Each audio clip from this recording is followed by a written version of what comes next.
welcome to Turn Zero Loss, hosted by the Magic Engineers.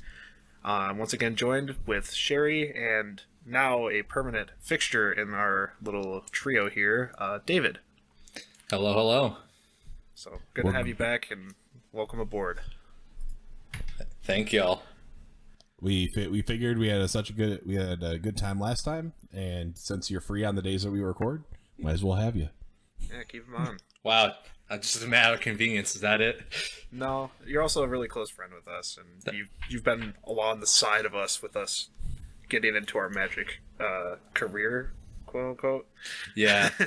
You help foster our problems and my addiction for a while. Speaking of problems, we're going to talk about some of ours today. Today, the subject is on funny stories that we've had with Magic.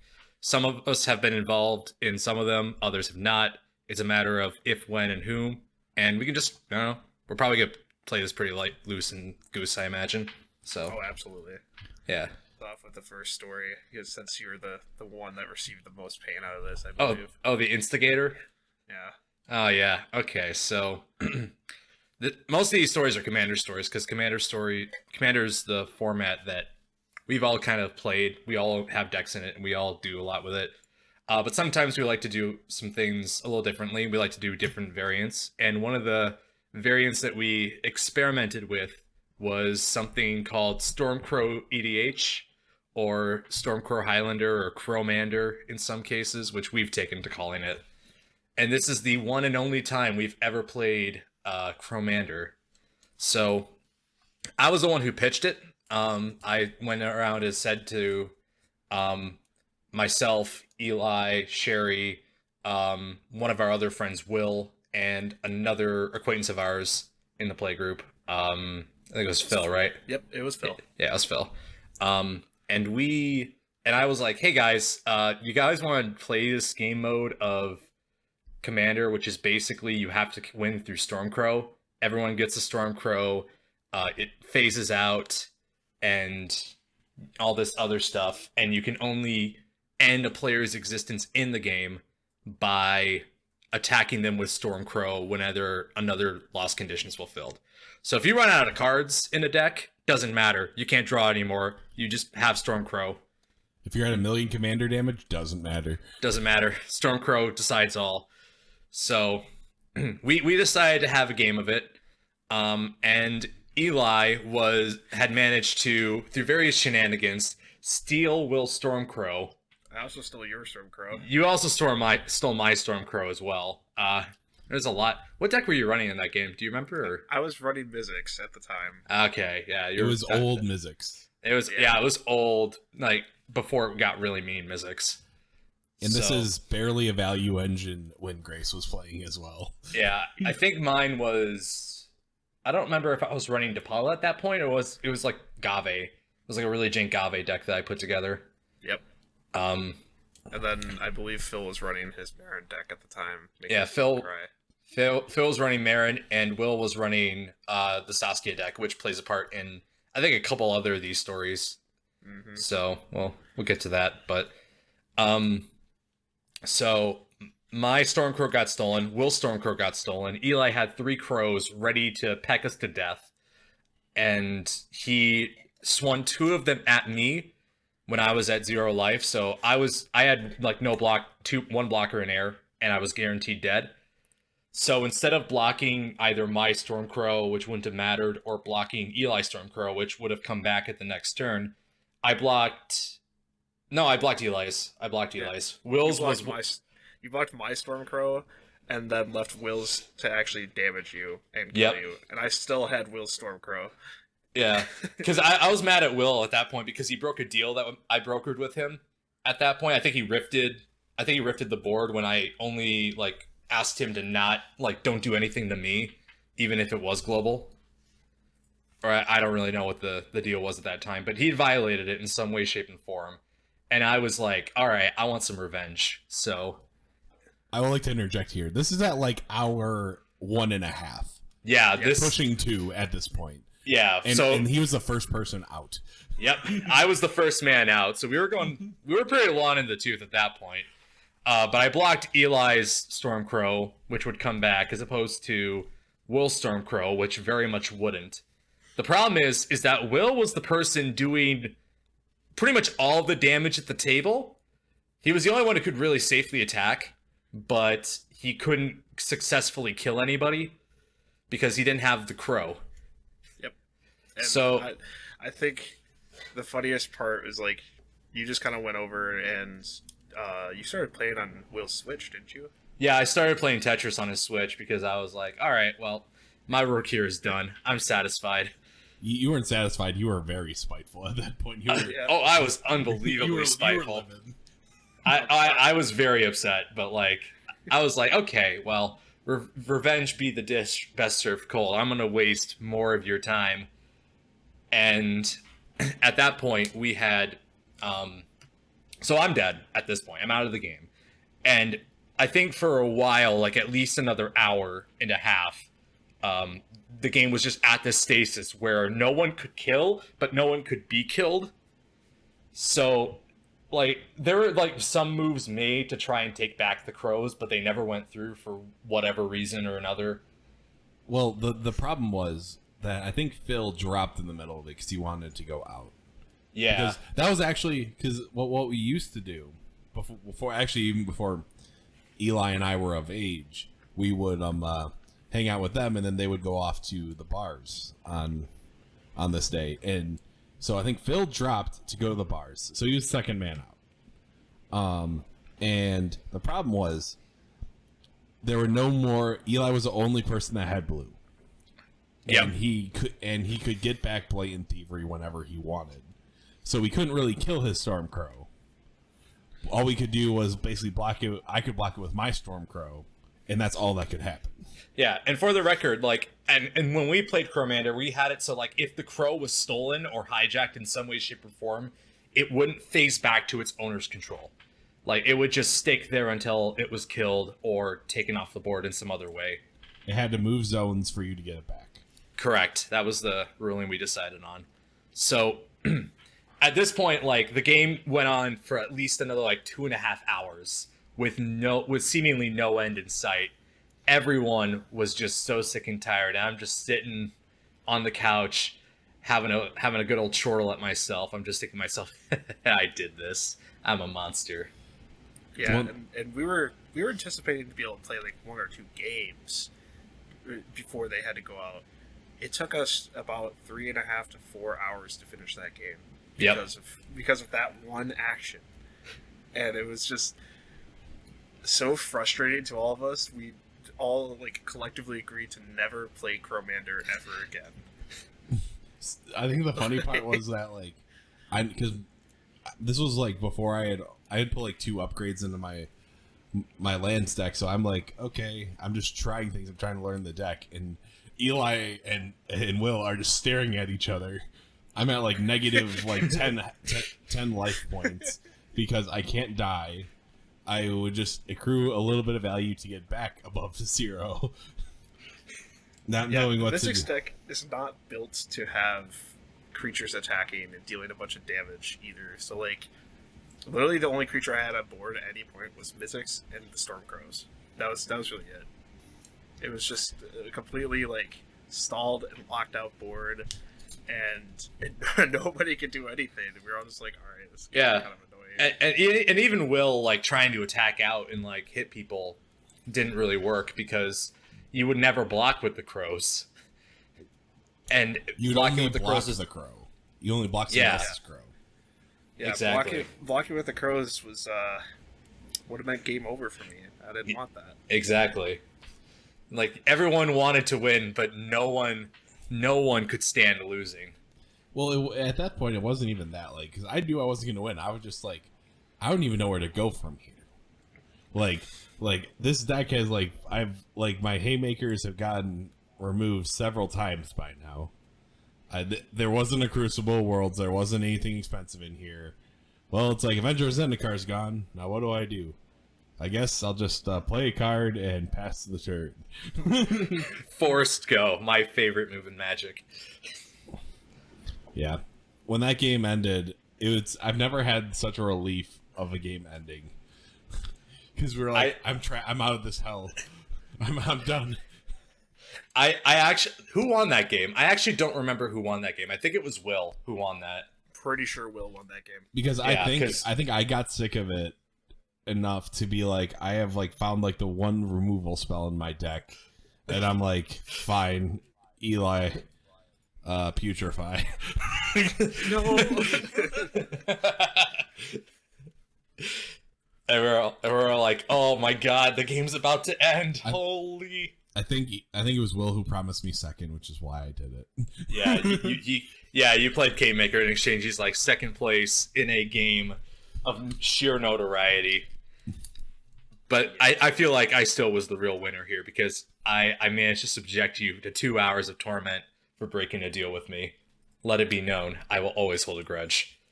Absolutely. You know, that's just how it is. Mm-hmm. Let's move on to the second one.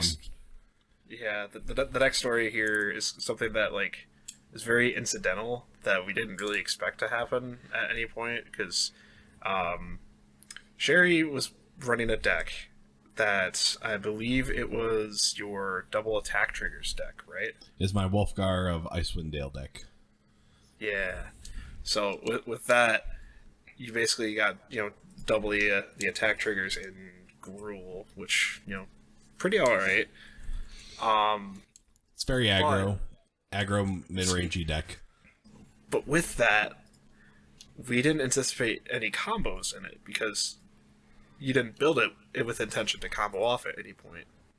The whole goal was just keep accruing, like, because I was getting such large amounts of value from just attacking. Like, I had, like, my Kingmaker was that big dragon from the original, from the commander set of the original D&D ones, where it was like, oh, you just play it and you get like so much value. It's great, like just tons of treasure tokens, and then I would just keep valuing and play a bunch of creatures and beat everyone down. Mm-hmm. Yeah, so we're sitting here playing, and then one of our close friends, we'll call him Pippin, and he looks over, he's getting attacked. He decides not to block. The creatures that Sherry is attacking with go infinite, though. And Sherry didn't know this until I pointed it out, where I looked over and I was like, wait a second. This goes infinite. So the creatures that went infinite were Delina Wildmage and Portraiser. So basically, Delina Wildmage would create a tapped and attacking creature token of the Portraiser. And what would happen is Portraiser would deal the combat damage and then untap everything, and then you do that again, and it always makes another copy of Portraiser in the next combat. As long as it deals damage. Yeah, and it's just those two cards. Like, I don't get like the rest of my cards untapping. It untaps those two cards. Just so I keep doing it. Like, untap the whatever the card's name. Like, Delina. Yep. And then it gets two more triggers and just keeps happening. But and it was each creature, because it says on Portraiser, untap each creature you control. Yep. So you could attack with every creature you had. I didn't, because you were in an advantageous position that I didn't want to attack into and have my creatures die. So I attacked him at like 28 life, and he went down to 24. And then Eli pointed that. I'm like, oh, do you have any blockers or anything you can interaction in the hand to end this? He's like, nope. I'm so sorry, Pippin. I'm so sorry. So yeah, he just Pippin got punched very quickly. He just like punch. Accidental infinite combos always really can catch you off guard, and you never understand when they're going to happen until somebody points them out, and you're like, oh, oops. I outvalued somebody on accident. This reminds me of the time I accidentally gave you infinite life, Sherry. That was great. I need to tell that story as well. I'm gonna throw that one in here. Yeah. So we were playing a normal game of Magic, as we normally tend to do. I was playing Depala deck. Eli was playing Mizzix, I believe, and Sherry was playing his Experiment Proj deck. And I still love that deck to this day. I think it's wonderful. Because Sherry, how do you describe that deck? It was ropes and pulleys. Now it's just hook and pull. Okay. So you're going from complex machines to fishing. I gotcha. Yep. But yeah, no, the original Experiment Garage deck was a very complex build that could do a lot of weird tap untap shenanigans. There's like a bunch of like 6 or 7 card combos in there, which are so complex that I had trouble even keeping up with some of them. But there's a particular instance where, like, there's one instance where you can give your creatures infinite power, infinite toughness. It's just What else can you infinite get? 1/1 counters. Yeah. But so what had happened here was I needed one more turn, and they'd removed my Lighthouse Chronologist because I was in the deck at the time, and so I didn't have any more extra turns to play with. So I'm like sitting there. I've 3 infinitely tough creatures, but I think Kraj somehow had like trample or something like that. It had been given trample from something else from another ability. Yeah, I want to say it was like maybe like a Rancor-esque effect or something similar. Or Zagana or something like that. It was something like that. And Yeah. so what happened was I was like, okay, who do I need to eliminate first to win next? And I think that was you, Claw. And I'm Yeah, like, I think okay, that was- Claw, I'm going to attack you. Yep. And that's when Claw freaked out. Yeah, I was like, oh no, I'm dead. I'm so dead. So luckily at that moment I had a removal spell in my hand. It was a 1 white mana instant that reads exile target creature. Its controller gains its power life equal to its power and toughness or one or the other. I pulled the Swords of Plowshares. And I cast it on the thing coming at me. I was thinking to myself, yes, I'm going to save my life. I'm going to be so happy. And Sherry looked a little freaked out. And then we all looked at the card again and realized, oh, wait. No, I think I like looked at you like eyes open, like just like, oh no. And then I'm like, wait a minute. Claw, that has infinite power and toughness. All of my creatures have infinite power and toughness. Yep. And then he's like, no, it's already resolved. And I'm like, well, damn it. Now he's definitely unkillable now. You could have killed him with commander damage. No. His creatures were infinitely powerful and strong. They just didn't I have couldn't- evasion. Yeah, no evasion. That's, I was playing Depala, for goodness sakes. There's like no evasion in that deck. Smuggler's Copter would like to have a word with you. Okay, there's maybe a couple cards with evasion in that deck, but not that many. So the next story that we have is something special where Sherry and I swapped decks, and both of our decks had ways that we could kill ourselves with them. And Sherry and I both agreed that if we swapped decks, that our whole goal for the entire game would be to kill ourselves, not each other, but just ourselves with our own decks. And it was like, I think it was a 5-person game because I believe a couple other people were around. And as soon as it started, I mulliganed my first hand away, and the second hand I drew. I had a Summoner's Pact in my hand. Unfortunately for Sherry, I do not run Pact of Negation in my Mizzix deck, so he could not counter my Summoner's Pact to kill me. At the time he did, So- and it hurt me. I'm like, Eli, you don't happen to have this too. So, literally, as soon as Sherry's first turn ends, I was like, oh, at your end step, I cast Summoner's Pact. I find... It doesn't matter. And Sherry was just like, touche, you win. Oh, it's some of the best like moments where we get to actually experience the turn 0 loss that we all desire. Well, I mean, the real power move is to have a pregame action loss, in my opinion. Oh, that's true. That's true. that requires Is there a way to do that? There is a way to do that. It's in mono black. Yeah, but you have to get a Gemstone Caverns on the field, and before you actually enters your turn, you have to.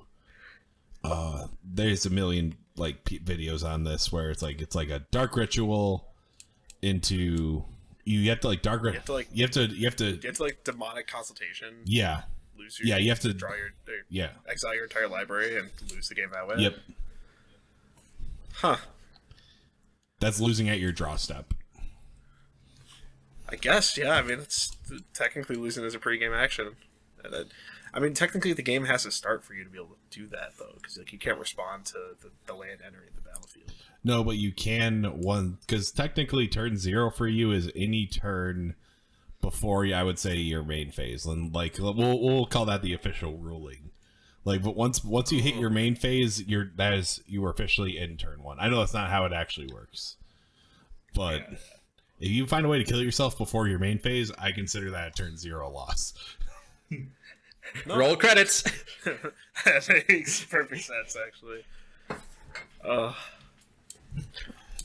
think this next one here is a special one. It's a special one for us because there's a guy that we live by, and his name is Scott, and Scott is he is the self-proclaimed Seto Kaiba of Magic the Gathering. He believes that he has like probably one of the largest collections out there, and I'd believe it because he has a lot of Magic cards. Like, it's unreal. It's one of those. Also has a lot of. It's one of those collections where it's not just him collecting for money. I believe he has played with every single one of those cards. His collection. He's been playing since basically he was born. Yeah, and in his collection, he makes a lot of commander decks. One of the commander decks that he made is completely illegal unless it's turn 0'd in, and he lets you know that up front. That this deck is run by a silver border commander. It's roll 0. And the whole point of me saying that I want you to see this commander is because I'm going to use this commander on you. The purpose of this commander is that I'm going to learn what color underwear you're wearing, because it is Frankie Peanuts, which Frankie Peanuts is basically going to force you to answer any yes or no question truthfully. And he basically goes through a whole selection process of trying to find the person that has a monocolored pair of underwear and then try to narrow that down. And then get it down to where he's like, okay, I'm guessing around different colors at this point, because it's something that happens at upkeep, I believe, for Frankie Peanuts, if somebody can pull that up. So Frankie Peanuts reads, at the beginning of your upkeep, you may ask target player a yes or no question. If you do, that player answers the question truthfully and abides by that answer, if able, until end of turn. So you can either use it as a political kind of tactic if you really wanted to, but he always uses it to find out what people are wearing underneath their pants. The deck is very silly. He has a baseball card in there. Yep. I believe. He does. He has a baseball card. He has all 5 pieces of Exodia, the Forbidden One. Oh, yeah. He drew all of them and won the duel, but unfortunately, because we're playing Magic the Gathering, it is a game, so continue. We've actually, since then, because we face this deck fairly often because it's one of his favorite decks to play. We've actually kind of like roll 0'd in if he actually gets it, because essentially he has 5 dead draws in his deck, and for him to hold on to it and actually be able to play that is a lot of disadvantage. So we actually let him draw up to a full hand size now. Yeah, I mean, the deck's not trying to win anyway, so it's like one of those things where it's gonna be ridiculous regardless of what happens. Mm-hmm. Sherry, would you like to speak on your perspective of the next story? Okay, yeah. So the next 2 stories are related because I believe they actually happened on the same day. This was over Winter Carnival, where we're all snowed in and we're just like, let's play some EDH, and then it's our friend Scott, David, our friend Kat, her boyfriend Matt. Was their friend Brittany in that game too? I don't remember Brittany being in there. No, I don't believe Brittany was there. Was another person that I'm just not remembering that was involved. Was it Strifles? It might have been Strifles. Strifles was in that one. Yeah, okay. Yes. So, Strifles, me, Eli, and Scott. So, absolute madness. And Scott, in his infinite wisdom, was like, hey, I'm going to play a deck where everyone can gain benefit of. And little did we know, Kat was playing a Nekuzar deck. I was playing my Kraj deck, which goes infinite with a ham sandwich. and Will, who's a power gamer to the fullest extent. And so what had happened is we start the game, it goes along, and then he plays a mana flare, and then he plays another thing, and he can give everybody infinite mana every turn, and he does that, which was a huge mistake. So I had just played a Simic Ascendancy, powered it up to basically infinity, and I would pass the turn with a handful of counter spells. Ready to fire. Yeah, that was quite the experience. The whole thing too is like, before we got the whole group together, it was just the four of us. It was me, Will, Sherry, and Scott. I think David was hanging around, but he hadn't started to join us at that point. He might have. I don't remember. It's been so long. Mm-hmm. But with that group hug deck, no offense to you, Sherry, but at the time, you were very slow on the play. And what happened, too, was that Will was also very slow on the play. To this day, he still is very slow. In my defense, yes. That deck was like 3 weeks old, and there was a lot. I was still new to Magic. I get it. Yep.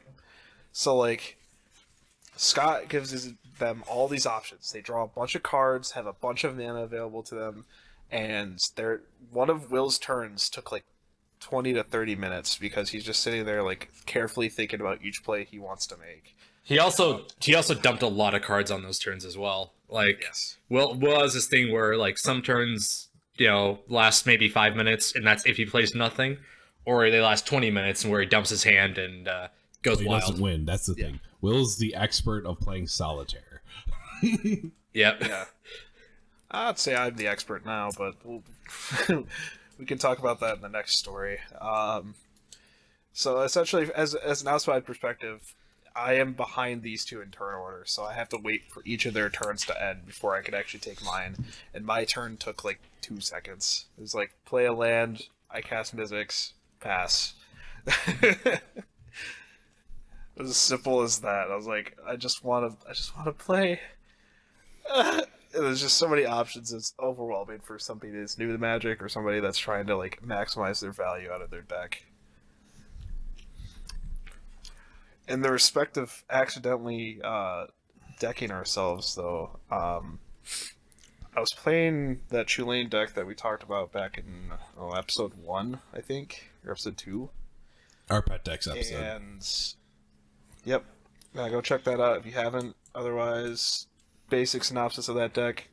It's basically a Simic value engine with white included. And I was drawing cards like crazy.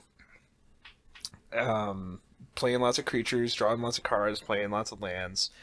And about halfway through my plays, I'm like, wait a second, hold on. I gotta count how many cards I need to draw for this one. And I started counting, and I saw that I only had 6 cards left in my deck.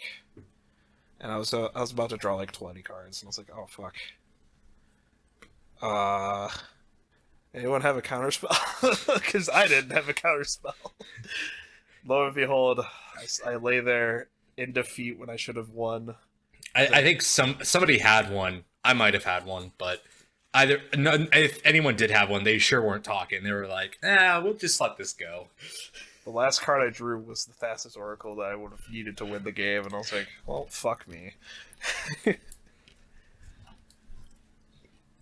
That was a fun time. Yeah. And now it's on to the Cat's Nekuzar Nightmare. Ugh. Yeah. So, essentially in this, we talked earlier on like a 6-person game.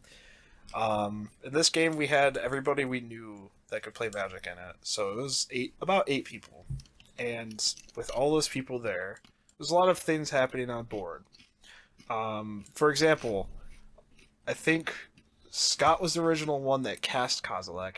I copied Kozilek with one of the spells. I can't remember. It was one of my copy spells that I like had. Rite of Replication. Don't remember which one.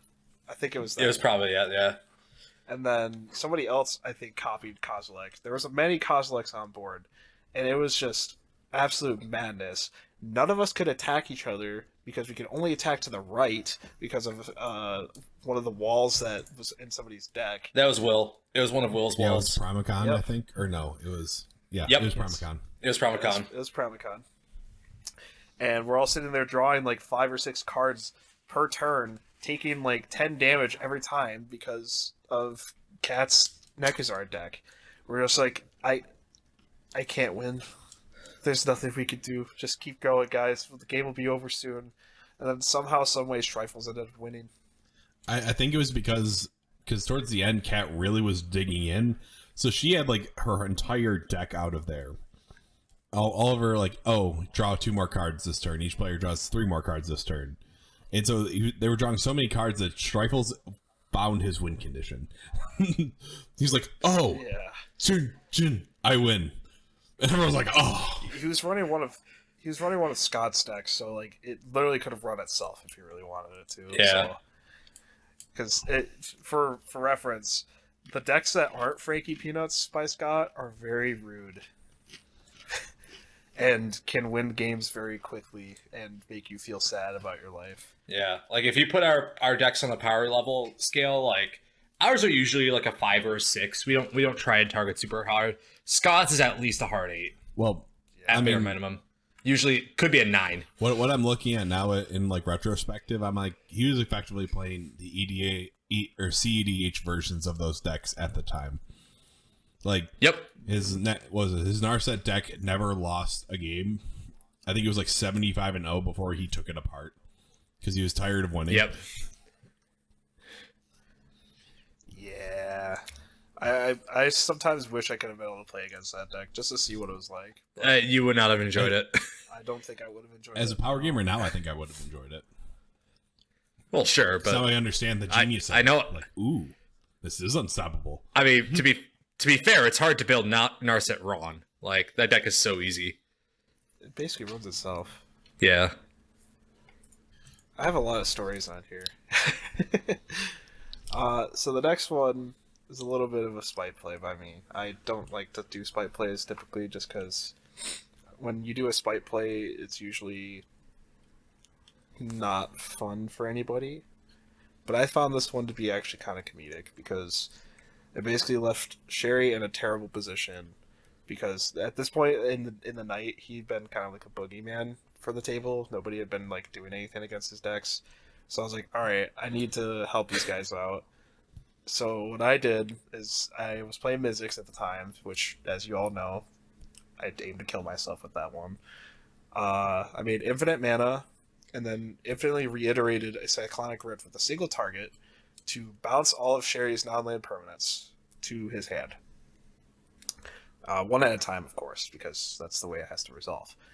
And then I cast a Stroke of Genius, reiterated at X = 1, to make both Pippin and Bree draw all of their deck except for like a stack of like 10 cards, maybe, each.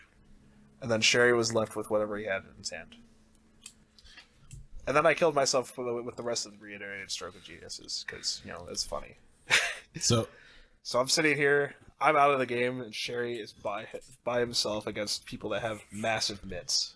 I had They're I all had ready the to most throw. massive mitt, but I'm like, it was the one time I was in abject terror because I'm like looking through this and I'm like, I have basically everything I need to win, but I might take 30 minutes just trying to dissect what's in my hand because Eli, oh, go ahead. I do take exception with calling this the spite play to top all spite plays, where the Chromander game was clearly more spiteful. Well, you were just absolutely. kind of pissed off. Like that's the thing. My That is what spite is. Yeah, I gotta be pissed off to be spiteful. yeah, but Claw, in the end, you won. There's a difference. Exactly. Eli was spiteful and he lost. Granted, he killed himself, but he still lost. I guess that's fair. I mean, technically speaking, in the rules of the game, I did lose. In the rules of the game, but in the rules of life, you won. Yeah, you're right. You want to talk about this last one, David. Oh, I would love to. So, during another carny, I think it was Yeah, it was this last past year, year. actually. So, yeah, so this one's pretty recent. We got in a 6-man EDH game. We were like, let's do Emperor. And for those that aren't aware, Emperor is a variant game mode for Magic where it's like 3-on-3. Basically, you got your Emperor in the center seat of one side of the table, and then the 2 guards flanking each side. And the guards can influence like the target directly across from them, and the Emperors can go to either guardsman left or right of them initially. And the goal of the game is to kill the Emperor outright. So I believe we had a game where I think it was Eli, Sherry, and I was the myself. Emperor. We had rolled to see Sherry being the Emperor. We had rolled for the Emperor, and then we actually did a draft. And I was Yep. like, it's weird because like I was hoping like everyone hopes for the first pick, which the first pick was either going to be Eli or Will, or Yep. Claw also had a dark horse chance of being the number 1. Well, I was like, ooh, second pick. That means I get 2 picks in a row. So I'm like, Yeah. who do I need to play Emperor and guard me while I play a deck that I want to play? My guards, my lieges. It also helped that both me and Eli and Sherry were all wearing jerseys at that same time. We were all wearing hockey jerseys that day. So I think there may have been a little bit of confirmation bias in that. But We were meant regardless, to win. yeah, we were meant to be a team. And on the other side was Bree as the Empress, Will, and the 6-man was, I want to say, Casey or Gingy. It's Gingy. Gingy, right. I didn't have a deck of my own, so I borrowed Will's Saskia deck because he had it on hand. And Saskia is, again, a deck that wants to hit very fast, very hard. Lots of ramp, lots of, damage dealing, lots of goading, lots of all sorts of attacking-based nonsense. I, however, drew none of that during my game. I kept drawing absolute crap.